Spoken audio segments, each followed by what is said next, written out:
Try this one more time. It's Sunday, October the 27th, 2024. It's the Fakeologist Show. It's Sunday, 8:05 p.m. And we were just tuning in with IPS because we were watching this guy, the greatest show on earth. Kimberly and Michael, we have great people. We have Baron Homies watching. That Baron is watching. He's the king of the internet. And we're doing a joint broadcast with IPS, IPS.monster, Infinite Plane Society. And I'm a subscriber or patron of IPS, and most of you guys should be too if you're not already. And we're just talking about media fakery. There's no other channel, even probably more than the Fakeologist channel, that talks about media fakery, and that's Tim Osmond of IPS. How you doing, Tim? Yeah, thank you for having me back on, and I'm glad we could touch base before the election. Yeah, because it's going to be a big week. It'll be a very big week. It is very exciting. It is, like I said, the biggest show on earth. And there's just so much to unpack. Every eye in the world is probably watching this show right now. It's bigger than Who Shot JR in Dallas back in, I think, the 80s. So this is big. So welcome to this joint broadcast where we have Tim Osmond and all his YouTube channels and his X channel, my X channel, my D Live. And I don't think very many channels link up through this facility like we do. I don't think so either. And I think now's a great time to link up with anybody who is operating at the level we are in terms of we're total skeptics with regard to media. Because I'm looking at all the celebrity worship, the idolatry, the people who are so deep in their ideology, they essentially worship their leaders. And I think we're the sanest people on the plane right now. So it's great to be here with you and your chat. And of course, they're all merged here. So I think we'll have a good turnout tonight. Yeah, I think so too. If they're not watching this, I have to admit, I've sort of descended into Normieville for the last couple of days just to see what everyone's talking about in the wide world. Besides listening to your show, I do go into I have been in YouTube world lately, where it's serving me many man on the street interviewers who are walking around Trump or Kamala. That seems to be the question du jour. And I sort of it's not that I believe in elections, but it is a big show, and it's almost like if you don't understand what these guys are talking about, you'll have a hard time communicating with the average normie out there. But I do like all the little drops and the little programs, and the Joe Rogan Experience, which is allegedly is the biggest podcast in the world, and trying to detect messages. And I think you do that as well. Yeah, I made a point yesterday at AutoHoaxCon 2 that we have to be informed about the misinformation, that if you tune out, you're at a disadvantage when there's a big psyop that motivates the masses. So we actually have to know more about the stuff we don't believe in than the people who just passively accept it all as real. And this election is obviously a major plot twist. And I keep up with stuff mainly through Twitter. That's how I monitor the thoughts of Normieville. And a surprising number of people are questioning the ear wound. However, they assume the fireman died, which kind of holds them back. But there's no way you cannot pay attention to this. I watched his entire conversation with Joe Rogan because we need to know what the masses are being programmed with. In fact, last night, the number one show on Amazon, number one movie was called Canary Black. So I watch it because it's number one, knowing that it's going to have predictive programming. And it was about a doomsday computer virus that can shut everything down. And the bad guy was Russian, and he looked just like Putin. So that's the kind of messaging that's going out this exact minute. Canary Black. Yeah, that's one thing you do well, is you keep in touch with the mainstream Netflixes and the Amazons, and you're looking for messages to tell you what's going to happen next in the so-called real news entertainment complex. Yeah, I do this to make the point that you can't separate it. And the fact that this is the number one movie right now means that this is being projected onto the collective psyche. It's hitting a lot of minds. And so I'm watching it with that in mind. And I'm like, obviously, I'm like, this guy's Putin. He sounds like Putin, represents Russia. And then the female protagonist could be maybe tied into Harris, but whatever it is, the movie is about it's about a doomsday computer virus that blacks everything out, so canary black. So I don't think you can separate the movies from the news because they're sending concerted messages. Hmm. And the other thing we might talk about, if you want, is the whole chemtrail thing. I don't know if it's getting bigger, accelerating, but your view is I've aligned myself with your view on so-called chemtrails or vapor trails or contrails. I really don't really see the other side's point of view as much as it's just sort of such a mainstream conspiracy. That's another reason I'm suspicious of it. So we can talk about that if you want as well. Yeah, I think we could because it's being pushed out there quite heavily by Hmm. big anonymous accounts. And these are all bot-like accounts. They're just spamming for attention, but there's a reason why it's going out there. I think it's a net. And it's a net to capture any wandering minds and drag them into Trutherville, drag them into this area where they're going to be surrounded by guardrails and controlled opposition narratives. So I think it needs to be called out. People need to know why they should reject it, not simply because we don't believe. And I have reasons that make it rejectable. And those who don't reject it need to confront the reasons I present. So I'm 100% about debunking misconceptions, especially if they Trojan horse their ideas in with logical fallacies. These are vulnerabilities that you should want to have exposed. And it seems like more than half of Trutherville, as you call it, is thinks that they're being sprayed from the sky. At least more, I would say 60%, 70%. So you've taken a minority position. Yes, I think it's notable here that the hurricane just happened, and the right is claiming man did it, but government caused it because geoengineering and chemtrails. And the left is saying, no, man did it, but it was because of capitalism. We can blame the private sector. So both sides are kicking this football back and forth. They're basically fighting over this narrative, but they both agree it happened. They accept the premise that man is altering climate and weather. And I think that's the goal. They got both sides in total agreement that there's a problem that Mhm. needs to be solved. And I reject that there's even a problem. And I find that it's the sky phobia is no different than climate change hysteria. It's the same exact mentality, but one is on the left, one is on the right side of the political horseshoe. And I've followed that story in Eastern Tennessee and Western North Carolina a little bit, and there's quite a few truthers, including True Stream Media, who I do sponsor as well in a small way every month, like I do you. And the answer could be as simple as bad dam management, as in DAM management, where they do have a series of dams in the area that were overflowing, and maybe some of the infrastructure possibly was made to let go. Although I have read today that none of the dams broke, but they did overflow. So uh, there isn't much emphasis on that possibility that it's just lots of rain and the dam management couldn't handle it, and most of the places are in river valleys. You know, when it comes to things like this and then the fires in California, I wonder if it's what Lynn would call lie hop. Like, could there be some element of intentional negligence, let it happen on purpose, in other words? So there Yeah. could be some element here when it comes to these bigger events where you couldn't possibly fake a hurricane, but Mhm. could you somehow allow it to be worse than it should have been and then blame? Obviously, that's a possibility. I tend to think it's more media augmentation than Mhm. any real catastrophic damage, but it's issue to issue. We have to look at these things. And there are other reasons, perhaps, why the people that were trying to help were told not to interfere by FEMA, because maybe there's simple explanations that FEMA has contracts with big vendors, and if you're bringing water, you're affecting their business model.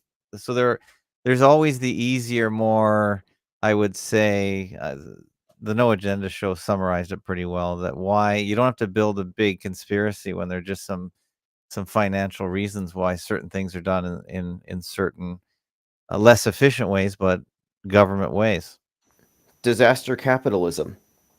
And I think that might be a factor here. That there's obviously some competition over who gets the contracts to clean things, Yeah. and there's a huge narrative also, though, a psyop narrative, in making it seem like the government doesn't want to do it because they're lazy and they're punishing Trump voters, and the MAGAs are trying to save the day. by going against the FEMA. So I think the anti-government narrative is very strong right now, and it's playing into this entire thing. So I tend to think that the stuff against FEMA was mostly narrative. There might be some more rational explanations. And there were so many people passing on false information, claiming more deaths, claiming, oh, this town smells like corpses. And then other people would go investigate and find it wasn't the case. So we have to, like, recognize that there's a lot of incentive for people to exaggerate, and a lot of it's just for clicks. How many Twitter people were taking clips from Instagram or TikTok, posting it on their account, and then just repeating it without having vetted it? And it got out of hand. I watched one person claiming to be a nurse who claimed to know people and that she was going to set up a GoFundMe so she could wire money to those fire departments. And I'm thinking, this has got to be some kind of a really easy to do scam, but the whole thing is just so scammy. Like the scamdemic, they're scamming on all of these big issues. All right. Well, why don't we just go back to the greatest show on earth, the Trump show, the Joe Rogan Experience show. What were some of the things you got out of that 3-hour interview? I listened to the whole thing yesterday myself. No great revelations on JFK, no great revelations on Area 51.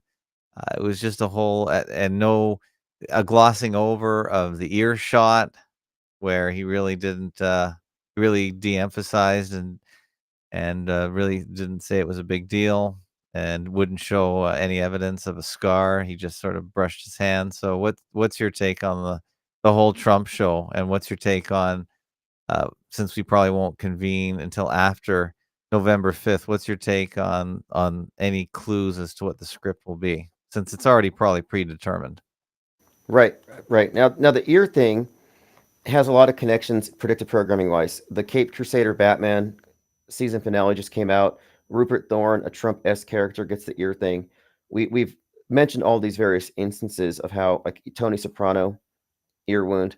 So the ear wound thing was meant to happen, and I don't think that it's separate. I mean, I don't think it's the end of it. I think there's a separate type of thing that's supposed to happen. There's a lot of predictive programming for it, and so based solely on what we've been conditioned for, like the movie Civil War in particular, Trump is in the White House, but there's a civil war, and they take him out. And a black female soldier is set up to do this.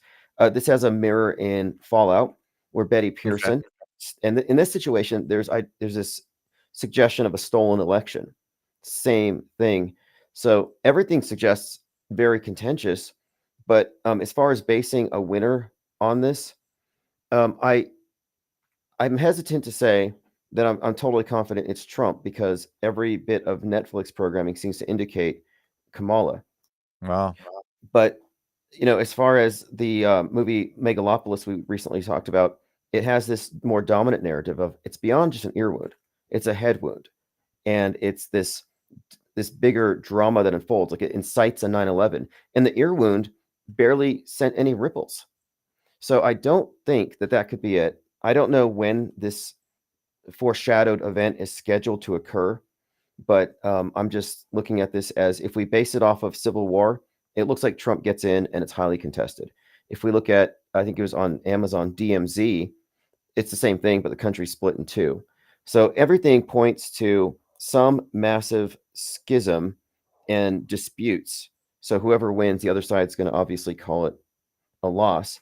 But anyway, I'm not basing this on political analysis or polls, but based solely on the programming. And I'm leaning towards Trump wins, and the left is totally not buying it, and there's some kind of contention over it. But that's kind of what, again, basing it solely on what has been foreshadowed.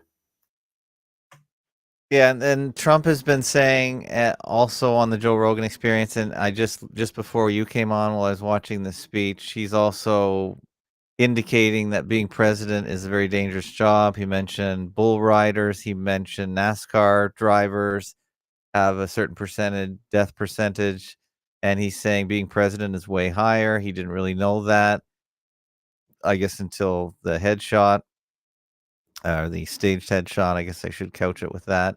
And of course, he said there were a couple, or they said, or someone said there's a couple other attempts. So now he's actively talking about this idea that it's a very dangerous job and you could easily get assassinated. So is he telling us? Is he projecting? Is he conditioning us?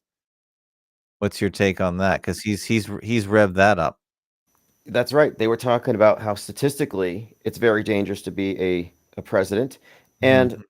then at his rally last night, I saw this video where he's standing up in his black trench coat, black hat, and they're playing the Undertaker's theme song. And then he chokes up for a minute, saying that this is going to be the last rally. He's never going to campaign again. So there seemed to be some kind of a swan song feel to it. Wow, where was that? Sorry, that I was think yesterday. it was yesterday. Yes, yes. It's on my Twitter feed. It's on IPS think tank. You'll find it on my feed. I retweeted one of these videos of him standing there against a black backdrop, and they're playing The Undertaker, which just seems, again, kind of dramatic, very ominous. Okay, I'm gonna find it. But again, the reason why I think that he would likely win and it would be contested is that the larger narrative has been this setup for some kind of event that incites something even larger. And there's been so much of a buildup towards him being martyred, the Christification. Okay, so the New York Post endorsed him and they said Back to the Future. So Back to the Future has Donald Trump in it as Biff Tannen. And so that also suggests that he wins, but there's chaos as a result. In other words, he enters his Biff Tannen phase. Okay, you're almost there. Okay, well, you've really got quite a detailed Twitter feed here. One of the problems with Twitter is the people you follow rarely get put in your timeline.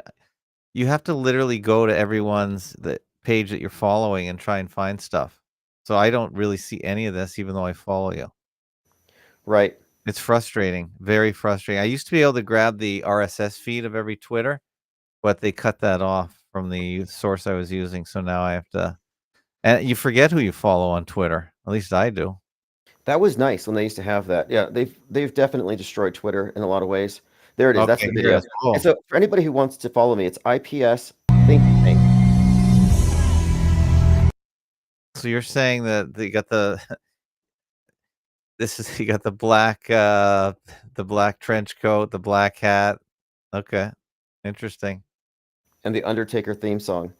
So Oh, is that yes, what that is? I wouldn't even have known that song. Okay. yeah, someone in the comments posted this, and so I put a lot of the video content that we might want to listen to. I put it all on my timeline, and if you click, yeah, definitely, it's definitely the Undertaker. Okay. And that's from WWE? Is that what that's from? Yes, yes, the Undertaker, and in fact, the Undertaker recently endorsed Trump. They were hanging out or something. 5 years from now. Okay, let me try and play this one again. This one is giving me a hard time. Okay, The Undertaker, the wrestler, endorsed Trump. Yeah, and then he has Hulk Hogan out there flexing. So yeah, okay, here you go.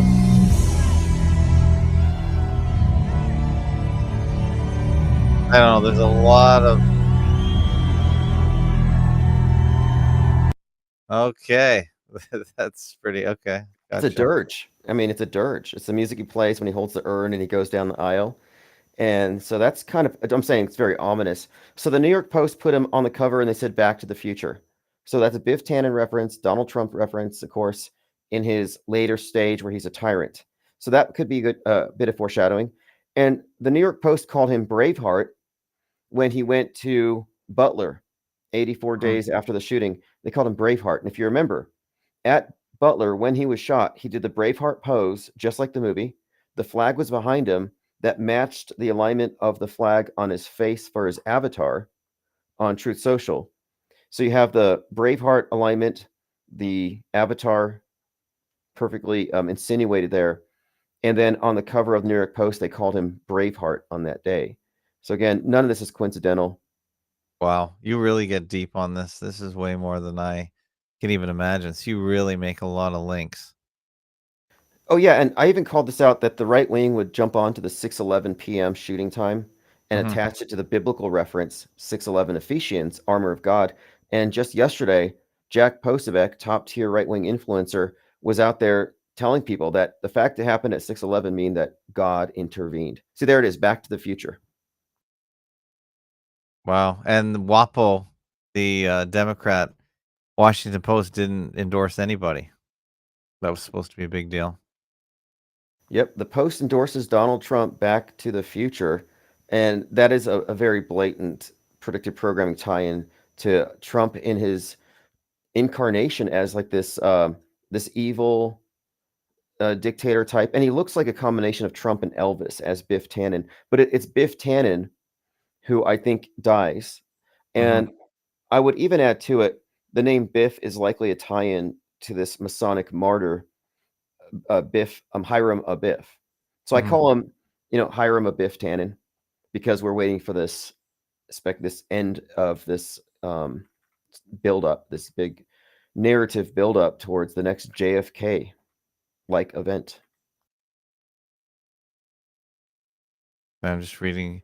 Yeah, you do a lot. Is this your main source of where you post now, or is it still on the Minds account? Everything that I find noteworthy, I put on my Minds account.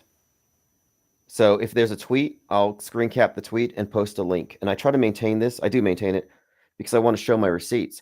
And November 5th, by the way, should be interesting considering QAnon. Anon comes from the anonymous movement.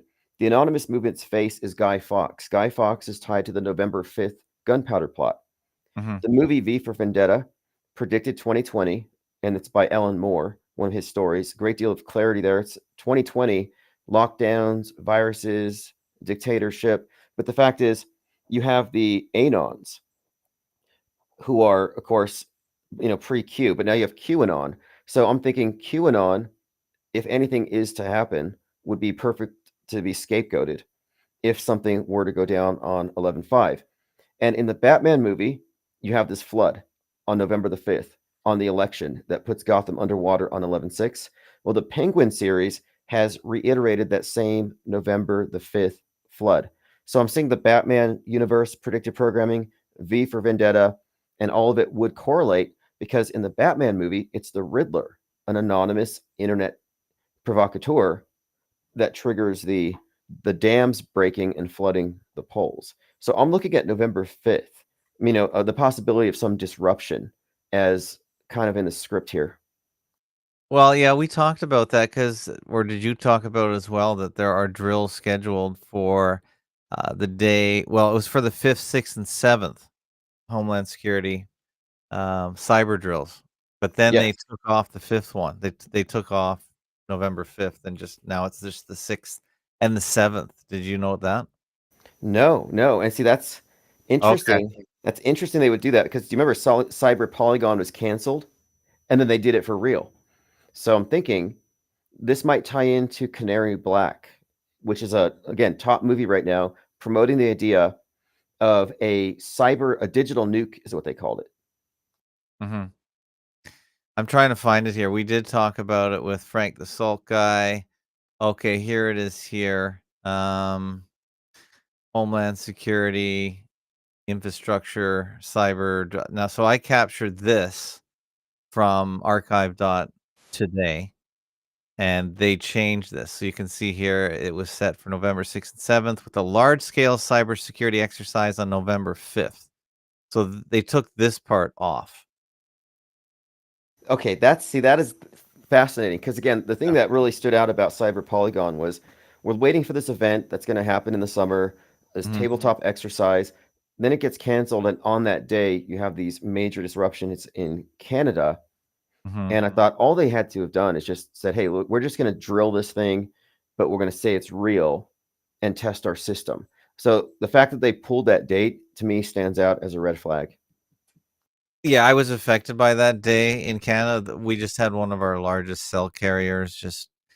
The network went down. So for, I would say, most of the day. So that was just a real frustrating day for anyone with a cell phone from this major carrier in Canada. And they can literally just flip the switch on and off, and they just blame it on whatever. They never have to give an explanation. So, Oh, let me add one thing. At that event where Trump is listening to the Undertaker's theme song, dressed in black, he talked about how we've been doing this for 9 years, and in 11 days, it's coming to an end. In other words, campaigning and yes. so he threw out a 9/11 pretty clear. And Back to the Future, 9/11 predictive programming, you can't separate Trump from it. This was talked about in depth yesterday. at the Auto Hoax Con. But yes, he specifically said 9 years, 11 days.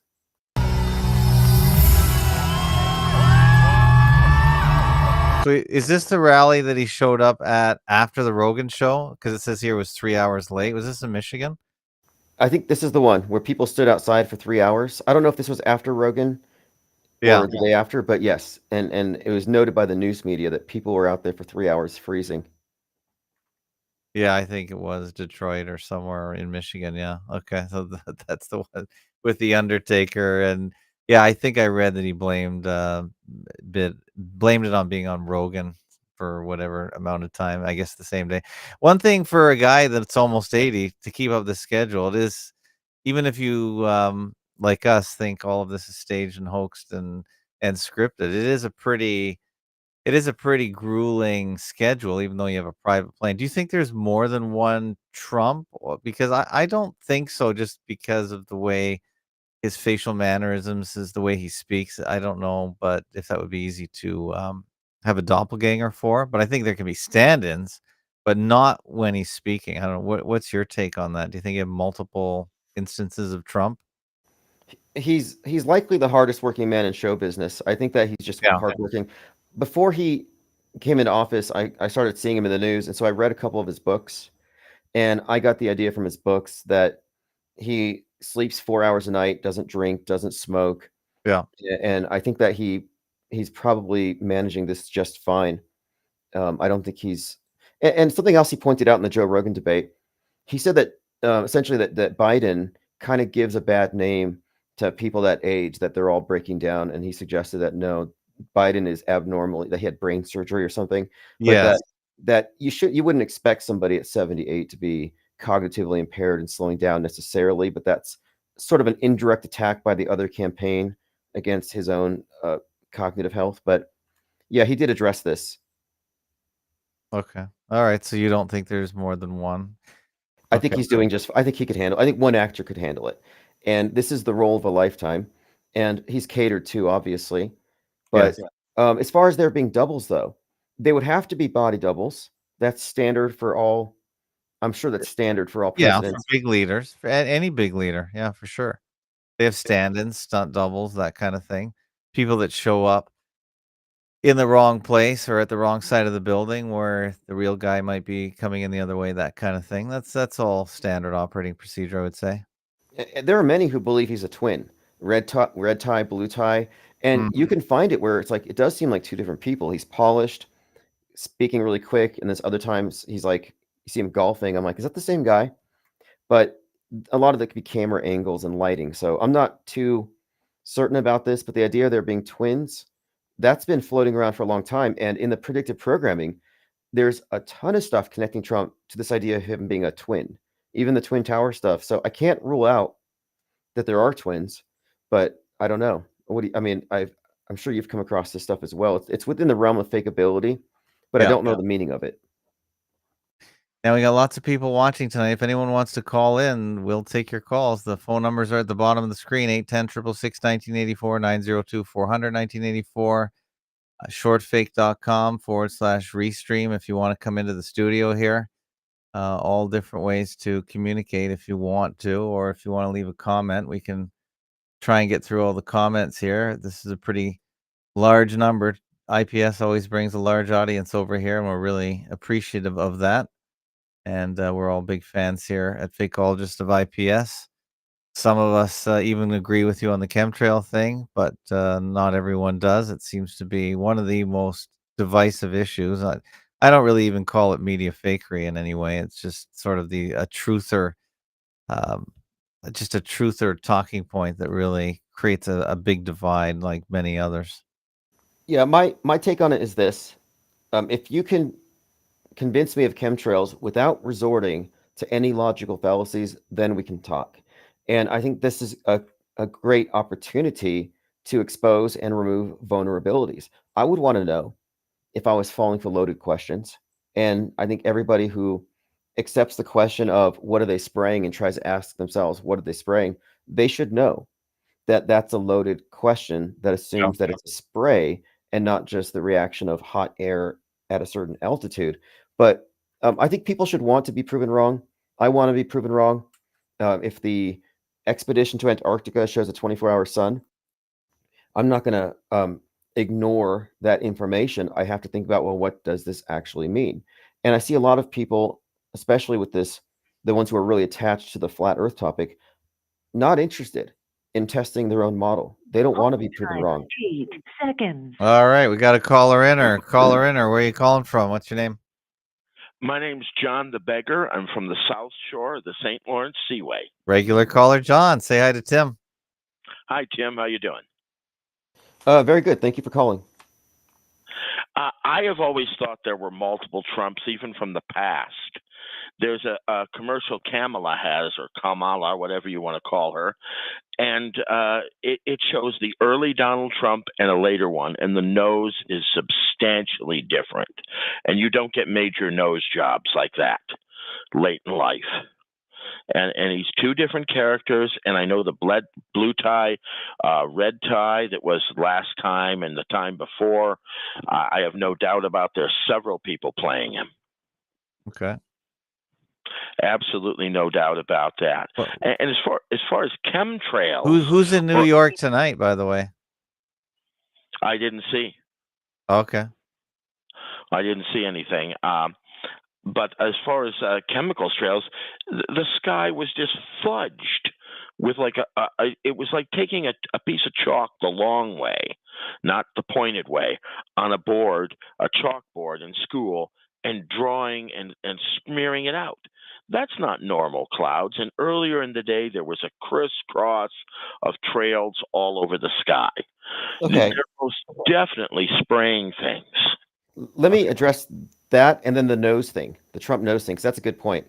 The reason why you have that appearance of like the chalk sideways run across the board is it's just the warm air rising hitting the stratosphere, and it creates these cirrus clouds as a layer, and it's a layer that seems to blanket the whole sky. But the conditions that would create that layer also are conducive to contrails. So you see the crisscrossing planes on their flight paths, they're not causing the cirrus cloud cover. That was going to happen anyway as the day warmed up. So it's just faulty causality. They're not causing it. They're just saw that when I was a kid. Were you looking for it though? Yeah, I would look up in the sky, played the outfield for years. Okay. I never saw skies like that at all. And the sun has changed too. It's a white light. It was a yellow light when I was a kid. Are you near an airport, by the way? I'm not too far from one. Okay. Okay, well, the term cirrus cloud was coined in 1807, and I think the term derives from the same word as like curl. And so these things have this cloud cover, and we get it depending on your climate and where you are, but it's something that has been observed since 1807. So you say it wasn't there when I was a kid. Well, it had to have been. And the idea that this is a novel phenomenon is a misconception. And then the sun is white. It emits all colors. And it's due to the scattering of the atmosphere that we. It was yellow when I was a kid. It was yellow in the morning. I looked up that it was yellow. It is white now. It was yellow at sunset. It was yellow at sunrise. But the sun has always been white because of what it is. This morning it was pretty red for me. And It's red. And the Yeah, sky red and the sky was pink this morning as well. We never had that many red skies in the morning or at night when I was a kid. Okay, it was unusual. Okay. I would posit this, that because of the way we associate memories together, that when you were a kid, most of your memories of the sun consisted of cartoons, drawing pictures with a yellow crayon. And so you have all these representations in your mind of the sun, and it's yellow. The sky is blue. No, I have memories of playing the outfield. You never saw a yellow sun. You saw a white sun. That's just it's not physically possible. Flazik says the sun used to have a smiley face on it. No, I never saw a smiley face. Well, I guess that's when you were drawing. Okay. Well, so John, we can mark you down as a believer in chemtrails, and what is the purpose of them, do you think? They're geoengineering the weather. To do what, though? doing disaster capitalism with it. Okay. And they're going to try to bring on this one world government because we're all polluting the place, and yet all the pollution, or most of it, is being done by them.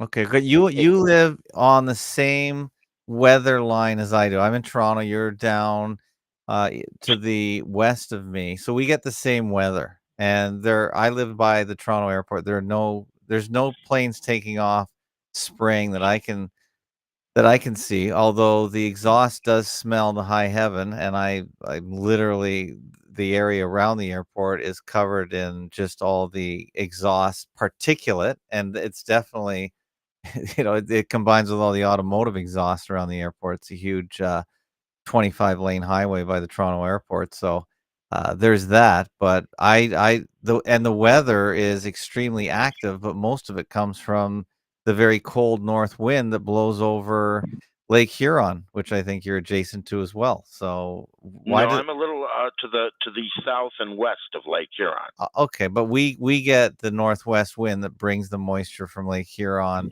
75% of the time.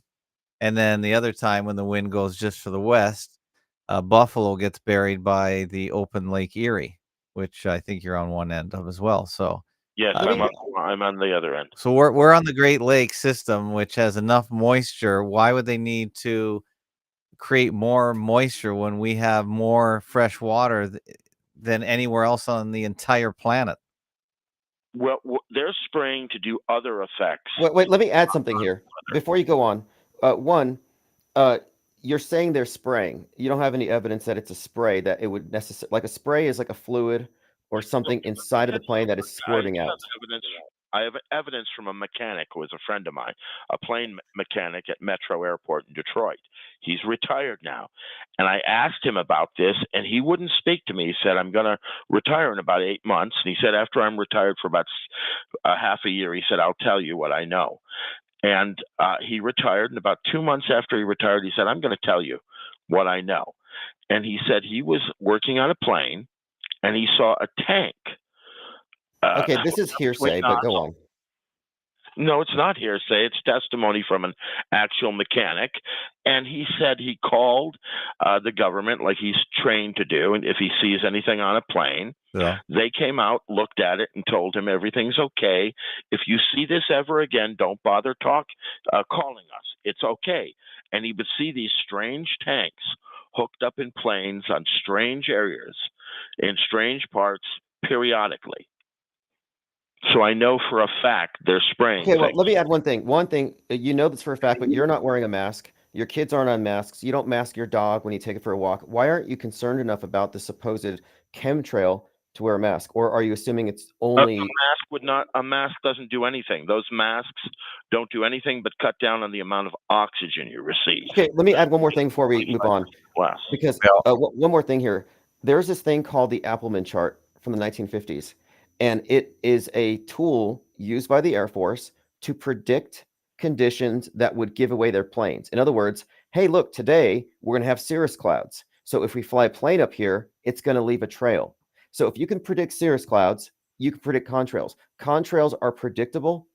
Chemtrails are not. So you can't even submit to us as evidence that there's a chemtrail operation if you can't debunk contrails first. And contrails are a byproduct of the climate and the interaction with the high altitude rarefied air with hot jet exhaust. It's easy to explain, and it's repeatable and predictable. Your theory is not predictable, and it's reliant on, trust me, bro. No. I talked to somebody who knows somebody. No, it's relied on firsthand information and from my actual eyewitness of a lifetime. Okay, John, we're going to move on now. Thanks for calling. I'm going to put a link to the Appleman chart in the show notes, but I don't want to spend all day going back and forth on just chemtrails because we got some important Trump stuff to talk about too. Okay, well, he did say the nose was different, did he not? Okay. Yeah, let me run this by you. Okay, so the nose thing is interesting because you said people don't generally get these later in life. And President Biden's nose is substantially smaller than Vice President Biden's nose. Same with the skull. And then I'm thinking, so what do you think about that? Are we talking about Biden or Trump?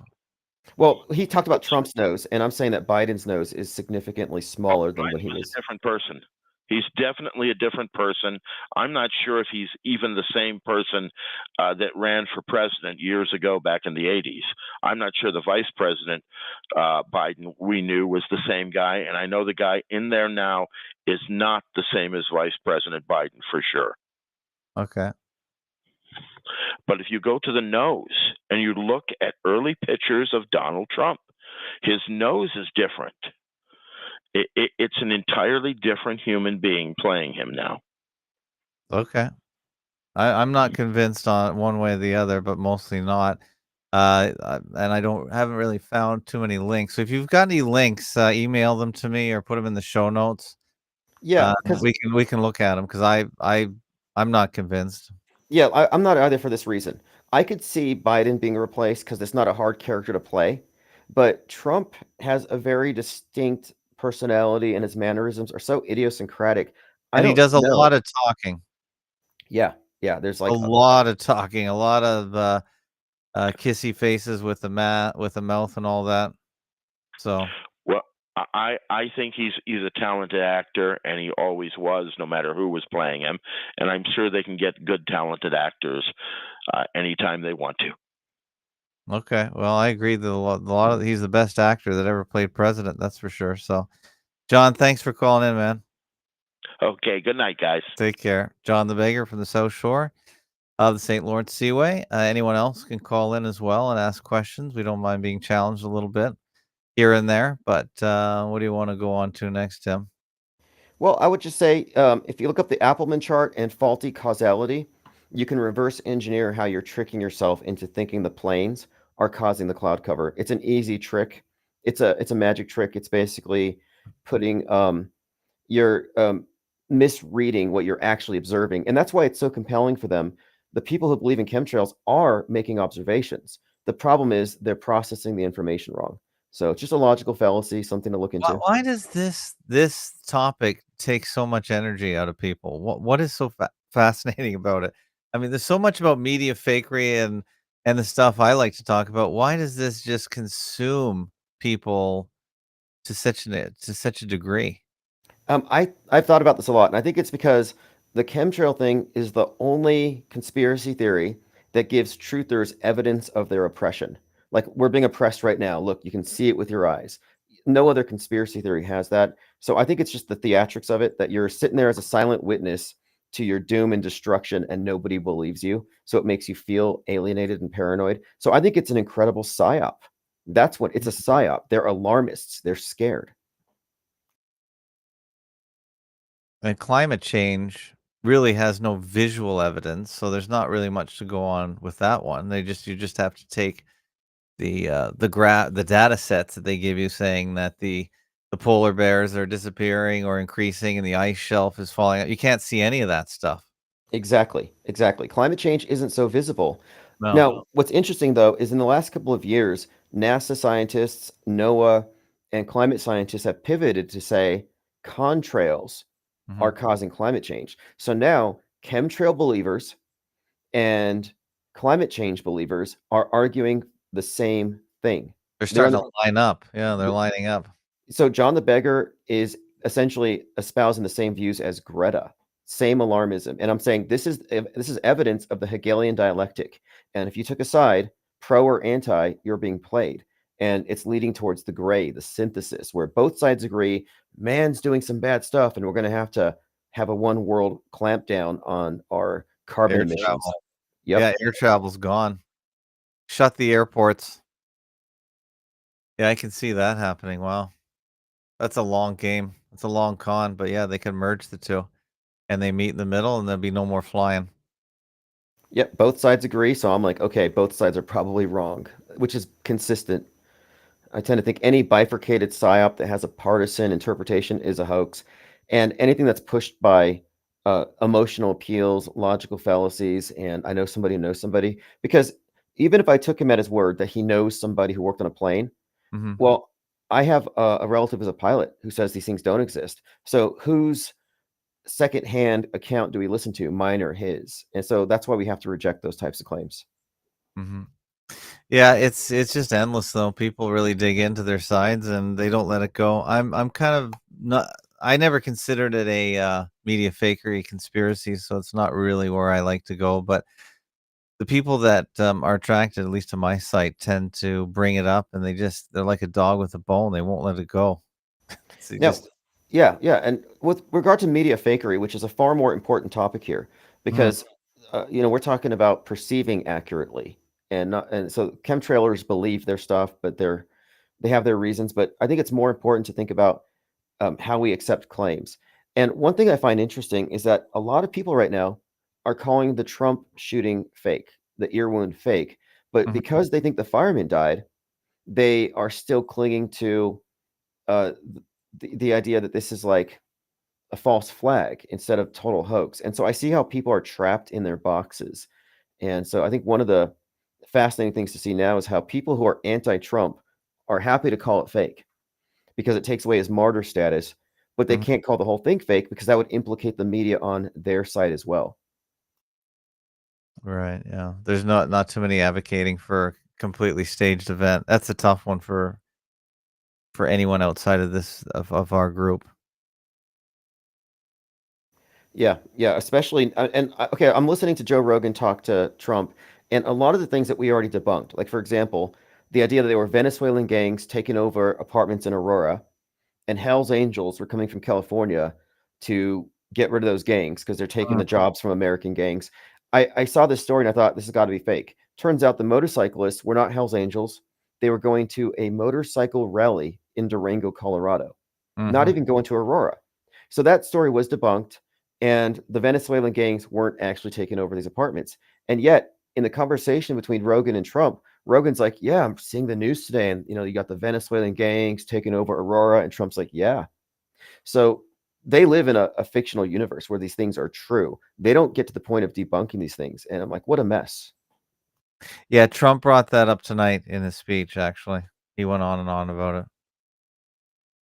Unbelievable. I mean, it doesn't matter if it's real or fake at this point. I call this brute force mind hacking, where they Okay. just throw everything at you, and a lot of it's going to hit a lot of people. Some won't hit everyone, but enough of it's going to stick, and that's their approach. Yeah, I suppose that story's gonna go away and just and get subsumed by whatever's next, and there's always something next, especially with this greatest show on earth, this presidential campaign that I guess they have a winning formula where even after the vote is taken or allegedly taken, it will just go on and on and on and be contested, and it doesn't matter what side we're talking about. Yeah. It's continuous. It's Now, every day. out of this conversation I've been having on Twitter about the Trump ear wound and somebody dying, I have a new kind of axiom I want to introduce, and it's simply this: if any event has any evidence indicating fakery, Mhm, then you must assume zero dead until proven mhm. otherwise. So a lot of people are like, well, the fireman died and he faked his ear wound. No, no, no. The fact that there's any indication of fakery means we have to start at zero. And predictive programming is evidence of fakery. Mhm. We can now consider it to be true. The fact that we were able to predict the head wound and where it would happen on his head and everything else, to me, this is all saying that yes, predictive programming is evidence of an incoming psyop. So that alone says assume zero dead. Well, yeah, there's a I guess a legal phrase, falsus in unum falsum, falsus in omnibus. So if one thing is false, then everything else is probably false as well, or you have to assume it's all false, or at least needs to be proven even more.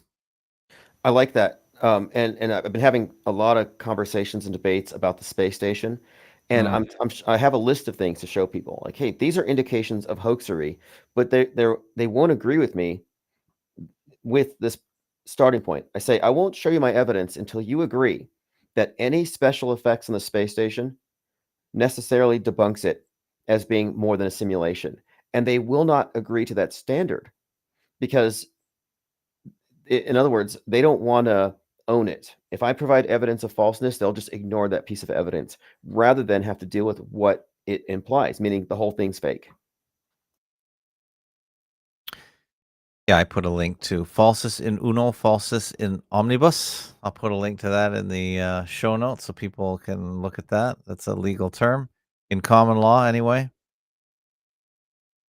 Yeah, That a this is, witness who falsely testifies about one matter is not credible to testify about any matter. Well, many common law jurisdictions reject categorical application of the rule. The doctrine survives in some American courts. Okay. well, I think we can apply this to media at large. The fact that media has done a psyop and colluded on all sides, even if it's just one, but we can name dozens, hundreds, that means that they are capable of producing entire simulations, lies, and presenting it as real. So I just call the media a liar. And I never give them the benefit of the doubt. That's why I'm comfortable saying the body count is 0 until proven otherwise. Never start with their numbers. Now, if you do use Twitter or X, you can click on this replies tab. There's so many different ways to look at Twitter, and you do a lot of replying.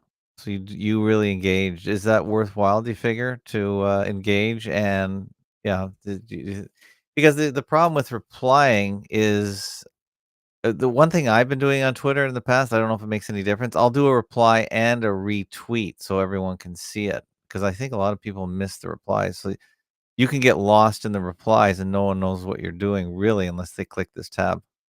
Yeah, that's a very good point. And if I do start a good thread, because I go into replies to debate people. So if I go there, I share the conversations on Minds. Like today, JD Vance was talking about how London has too many Indians. And then I replied with a picture of him and his Indian wife. And I said, is she going to be deported? Just a simple reply. And for some reason, that's been retweeted and reposted tons of times. It's like 5,000 views, 200 likes. So if your objective is to get monetized, replying is a smart thing to do, because you have to have a certain number of impressions to be eligible. And I'm almost there. So I'm kind of trying to also not engagement bait, but I am engaging and I am inciting debate so we can talk about things, because this is my way to directly confront Normieville and Trutherville and Woketown if I choose. So X, you're trying to get monetized on X? Is that what your strategy is? Eventually, I'd like to. I think it's probably going to happen eventually at some point. It's just a matter of time. These What's live that? streams, What does that mean though? I don't even know what it means to be monetized on X. I think they give you a certain amount of money per impressions per month. So the more traffic you drive, the more retweets, the more engagement you get. I don't know if Okay. it's big, but it could be. It could be in the future. And if we are spearheading a third branch of media, those of us content creators on this side of the screen, then it makes sense at some point that the level of engagement is going to go up, and so I'm kind of planning for it. I think it's also useful that X allows me to mirror my live streams. So there's Yeah, quite a lot. I'm doing it too. Okay, here you go. Here's the here's the JD Vance thing. Yeah, and he's married to an Indian woman. Yeah, that's funny. Very double talking, very two-faced. That's one thing I noticed about Trump, and I put it on FakeoTube. FakeoTube.com is my video platform for all you IPS guys. And I think I got this off Jake the Asshole's channel, or maybe his channel led me to this one where it shows the double-faced Trump, where he is an expert saying the opposite concept in the same sentence almost half the time, but he speaks out of both sides of his mouth and really is always on both sides of every issue. Says it like it is. I'll just play a little bit of Speaks this. the truth. It's about time we have a man like Trump in here. They ain't afraid to tell it like it is, man. We like him. He tells it like it is. He says what he means. I honestly believe he's telling the truth.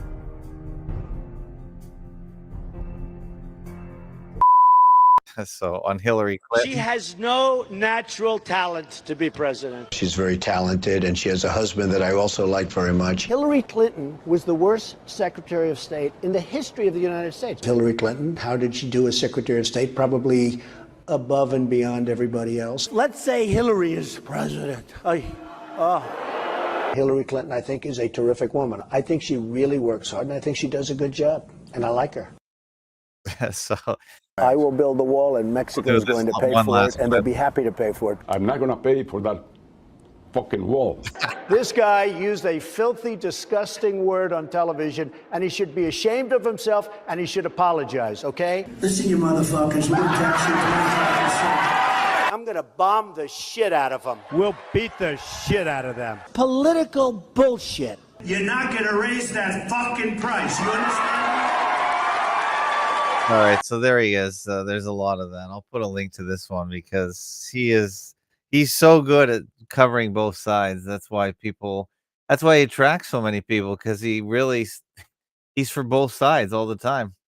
Yeah, very Machiavellian, where you want to present a blank slate and let people project and let them see what they want to see. And so he's purposely vague and foggy, and it works.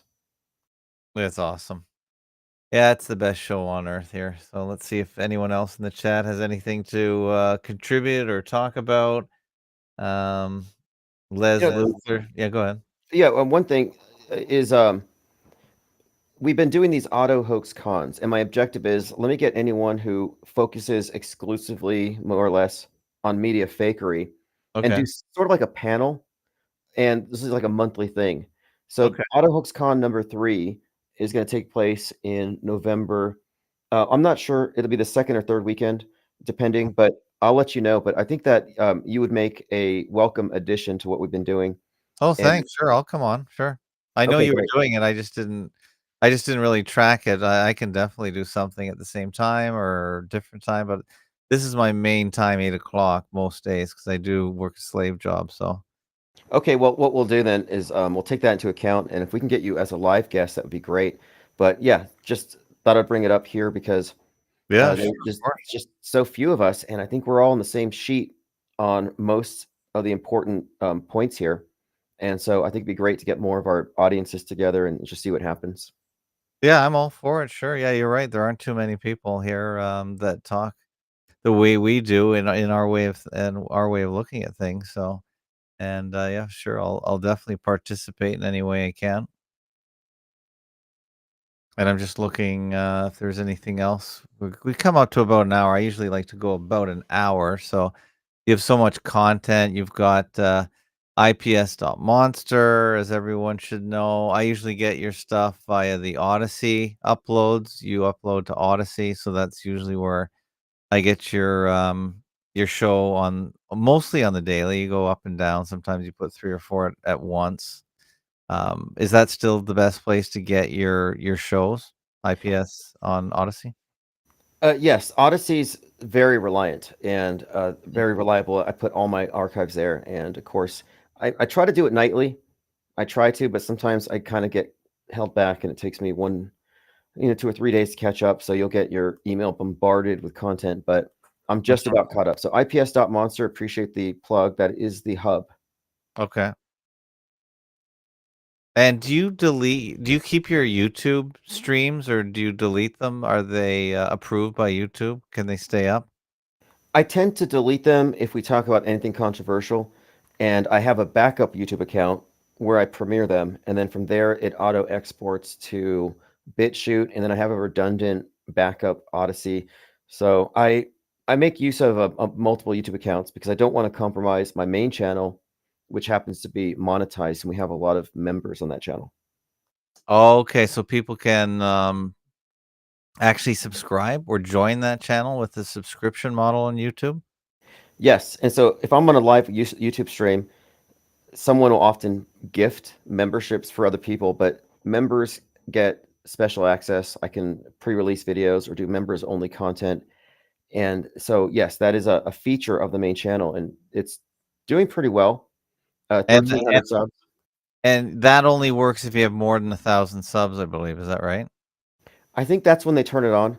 And so this main channel has about 1,300, which is still small. I mean, my first channel was closer to 7,000 before they shut it down. We've had 12,000. We've never quite regained the numbers we've once had, but those people didn't die. They still exist. It's just that our network was broken. So I'm actively seeking to build it back up. Yeah, it takes a lot to build a channel, and it takes nothing to delete it, which is what they do. So it's and it is easy for people to join these things. You just literally click this join button, and I've done it on other channels as well, and it is super easy. But you're paying, I guess, a decent chunk to Google or Alphabet or whatever they call themselves, 40% or so. So there's that. So people need to take that into account. If you really want to support someone directly, I think the best way is just through, at my place, it's, using Stripe, the Stripe payment service, or, donor box, fakeologist.com/donate. That I think I get the most of my, of the, donation as opposed to, say, YouTube, but I guess YouTube is just easier and people are already set up with their Google account. Yeah, it's practically a de facto monopoly, antitrust, all this stuff would be brought up in a sane world.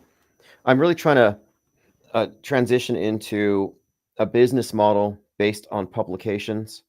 So I'm kind of working on this tabloid project, which has been delayed, but it's still viable. It's going to launch soon.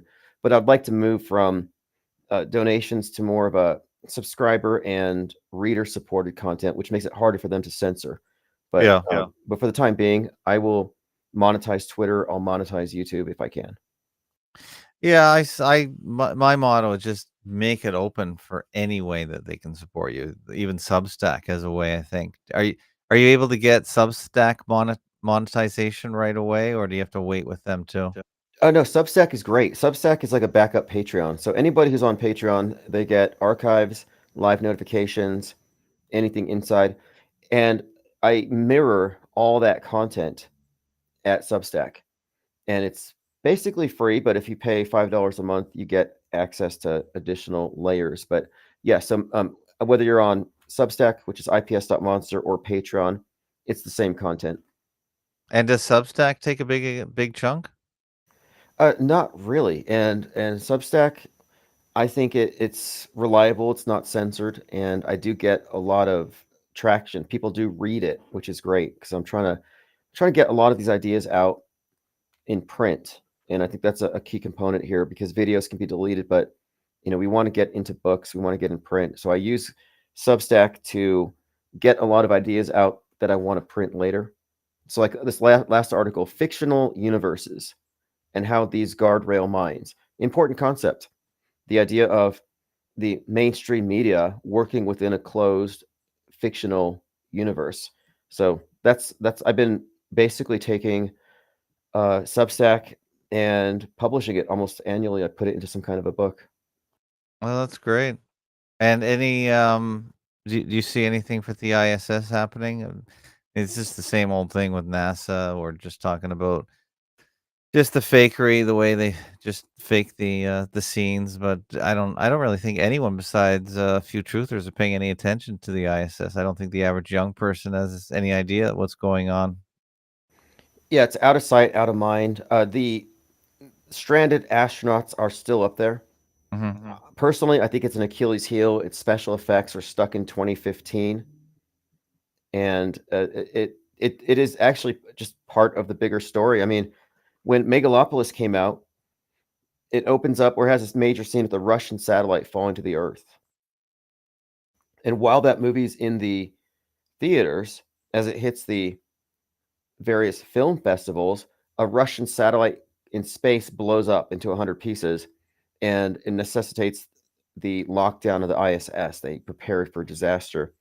And by the way, just the other day, a Boeing satellite, I think it was like nomenclature has like a 33 in it, very obvious, broke apart in the atmosphere. So a Boeing blowing up. This has been a recurring theme. So my eyes are on the ISS as possibly some kind of disaster to come. Fly Me to the Moon made multiple references to Boeing and explosions. So there's a good chance that the ISS is going to be center stage again here soon. It's been set up. There's been a lot of leads for it. Yeah, and the Boeing just settled their labor dispute, and the stock is way down. And I don't know what the plan is for Boeing in the future, whether they're gonna try and blow up the company or not, but or the unions that dominate the company. So that's the business angle to that as well. Yeah, well, hey, tomorrow is Bill Gates' birthday. It's Okay. the death anniversary of Matthew Perry, the day of the first Q drop, and there might be some other things we're missing, but 10/28, very interesting date. I think that Elvis Presley got his polio shot on TV on that date. So anyway, start Well, off to a yep. lot to look forward to, and of course, next, what day is election day? Election day is Tuesday, November 5th, so that's another big day as well, 9 days away. So that's definitely going to be what everyone's going to be talking about ad nauseum for the rest of the year at least. Yeah, I think it's going to be a mess because sore losers, sore winners, who knows what's going to happen, but it's going to be disputed regardless. And I don't trust the polls. I trust there's a script and it's already written in advance. All right. Well, it looks like there's 176 people just on the video portion, including 90 of your subscribers on Infinite Plane YouTube. So great turnout, and I really appreciate you coming on. And we'll keep doing this, and you can keep in touch and just communicate with me when you want me to do something with your Auto Hoax Con. I'll be happy to join, and we can just keep crossing over and bringing our audiences together. And if anyone else knows other audiences we can bring into this discussion, that would be good too. Wonderful. Thanks for having me on. And I look forward to AutoHoaxCon 3 having you there. It'll be fantastic. And yeah, very interesting week ahead. So thanks for having me on right before, and we'll touch base after. All right. Thank you, Tim Osmond of IPS.monster. I appreciate that. Thanks everyone for joining in. We usually go about an hour. I think that's enough. Tim is on every single day. Make sure you catch all his podcasts, his videos, and I'm a subscriber, and you guys should be too. Make sure you support independent content like ours, and we'll just keep doing it. And thanks everyone for supporting at fakeologist.com/donate. And we will come back tomorrow probably and discuss more. Thanks everyone for turning out, and we will talk to everyone later. Have a good night.